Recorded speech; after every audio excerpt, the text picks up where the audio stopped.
Welcome back. Let's head over to Charles Aruka now, who has sports news.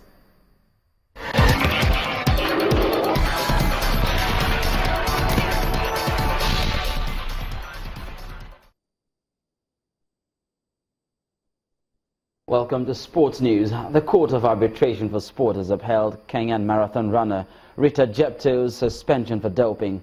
Jepto's anti-doping sample was found in 2014 to contain recombinant EPO. A 2-year suspension imposed by Athletics Kenya has been increased by CAS to 4 years, running from October the 30th, 2014. The IAAF had petitioned for the 2-year suspension to be increased. She has been disqualified from the 2014 Boston Marathon and the 2014 Chicago Marathon, having finished first in both races as well as other races during that period.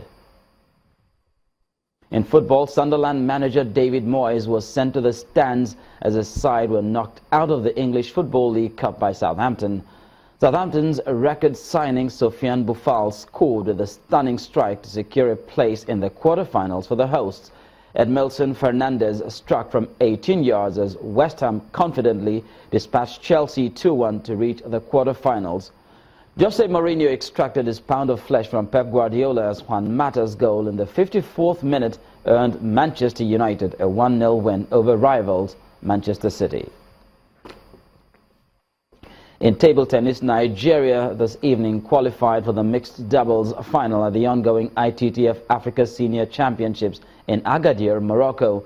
The team's captain Segun Toriola and Olufunke Oshonaike defeated Egypt's duo of Mohamed El Bayali and Rayem El Eraki to berth in the final.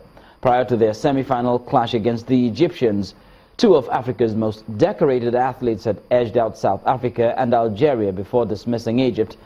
For the final, the Nigerian team will battle for the title against defending champions Egypt's Omar Assar and Dina Meshref on Friday, October the 28th. And in tennis, Svetlana Kuznetsova claimed her second Titanic victory in a row when the Russian outlasted Karolina Pliskova 3-6, 6-2, 7-6 in a thrilling white group encounter at the WTA Finals. After battling toe-to-toe for 2 hours and 17 minutes, Kuznetsova collapsed in a heap on the court, sealing victory on her fourth match point. Kuznetsova was the final qualifier for the Elite 8-woman event when she defended her Kremlin Cup last week. The victory ensured Kuznetsova sealed a semi-final spot at the year-end championships for the first time in 6 attempts.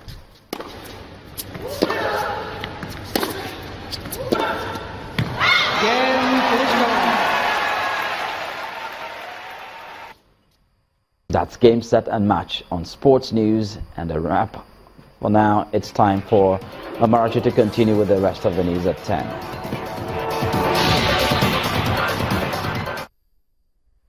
The Syrian Observatory for Human Rights says as many as 14 children may have been killed in airstrikes in Syria's Idlib province. It's not clear whether the raids were carried out by Syrian government forces or Russian warplanes. But state media is quoting the military sources saying several terrorists had been killed when their positions were hit. The Syria Civil Defense, whose rescue workers are known as the White Helmets, said a complex containing 3 schools was targeted. Children reportedly gathered around an entrance when it was hit. They had been allowed to leave classes early because of the raids elsewhere in the village. Meanwhile, French authorities say they have completed an operation to clear the jungle Calais camp of its inhabitants. Fires burned at the camp overnight and during the day amid the clearance work. This used to be the shopping streets of the migrant camp known as the Jungle in Calais, France. Migrants who have been living in the sprawling and unsanitary port of entry to Britain are being moved as officials close the camp. Before leaving, it's tradition for migrants to burn their tents and shelters, despite being told not to.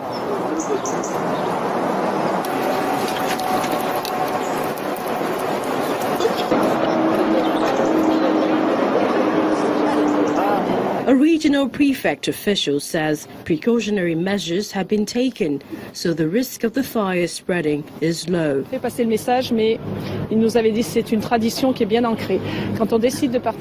spread the word, but they, the community leaders, have told us that it's a tradition which is very established. When you go, you burn.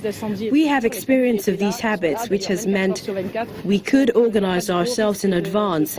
We had prepositioned the fire services and paramedics. The firemen were there. They're actually always here 24 hours a day, so there's no big risk of the fire spreading.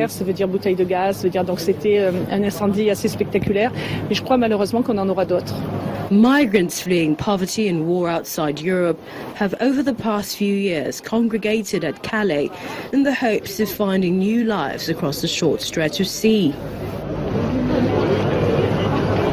And they are still coming.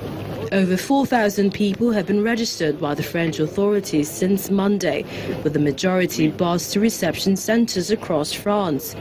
Local opposition to the squalid and unsanitary camp, which at one point housed more than 6,000 people, along with criticism from right-wing politicians, has stung the French government into launching a clearing operation which began on Monday. And the main news again, the president today inaugurated a committee to coordinate reconstruction of areas devastated by Boko Haram in the northeast. At the inauguration ceremony, President Muhammadu Buhari asked members to discharge their responsibility with transparency. Also today, the secretaries of the government of the Federation, Babachir Lawal, dismissed claims that the presidency has been hijacked by some individuals with selfish motives. He insisted that the anti-corruption war is not a witch hunt. And today, airstrikes in the rebel-held village in Idlib province killed more than 20 people, including school children. That's news at 10 tonight. Thank you for watching. I am Amarachi Ubani. Good night.